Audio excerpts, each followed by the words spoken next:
80% des handicaps sont invisibles, donc quand vous allez être confronté à une personne, qui est en situation de handicap au travail, d'une manière générale, ce sera beaucoup plus une personne qui est atteinte d'une maladie chronique ou d'un handicap invisible qu'une personne en fauteuil roulant. Je m'appelle Marie-Charlotte, j'ai 29 ans, je suis créatrice de contenu sur les réseaux sociaux.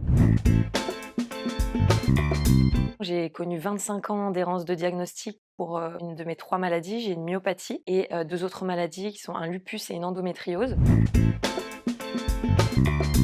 Il y a énormément de travail à faire. Moi, mon objectif, ça a été d'être, le porte-parole, on va dire, du handicap invisible, de donner de la visibilité à un combat que certains ne peuvent pas mener. Donc, j'ai vraiment pour objectif de mettre en lumière l'ensemble des handicaps invisibles, des maladies chroniques, de sensibiliser, de faire des vidéos humoristiques un petit peu percutantes.